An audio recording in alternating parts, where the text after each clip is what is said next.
말씀을 하셨는데 오늘 아침에 The Mayor of Seoul makes a tearful apology to citizens after discovering the badly injured daughter of a man he had been consoling had passed away. It came as South Korean police extended their cordon around the site of last weekend's fatal Halloween crush.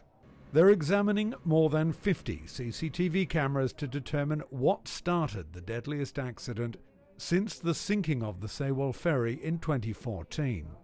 Initially, the country's interior minister insinuated nothing could have been done to prevent the tragedy. But on Tuesday, the country's police chief said he felt a heavy responsibility, accepting the response had been too little, too late, which would be investigated by a special team. 그리고 수사 대상 범위 등과 관련해서는 지금 개정된 상속법이라든지 이런 거에 따르면 The government is also investigating whether the emergency hotline responded to calls for help with enough urgency. What we are looking into is that communication line, which should respond in a proper way, whether that really worked in a proper way.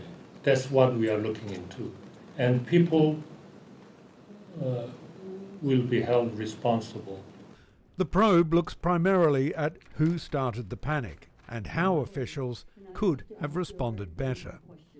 But there's another question, given the huge crowd was no surprise. If officials knew that up to 100,000 people would gather for the event in these small alleys, why weren't better control measures in place? One reason, say officials, is there are no guidelines for handling events like Halloween, a relatively new phenomena in the country. On Tuesday, South Korea's Prime Minister said police needed more independence in rapid decision-making, as well as a more specialized approach to crowd control at large gatherings that don't have an organizer like Halloween. 그러나 예방적인 그 차원에 있어서의 그런 좀 이 군중 관리 이 부분에는 분명히 좀 개선되고 배려해야 할 점이 고려해야 할 점이 좀 있다. Words that will do little to comfort the friends and families of those killed, who believe last weekend's tragedy could have been prevented.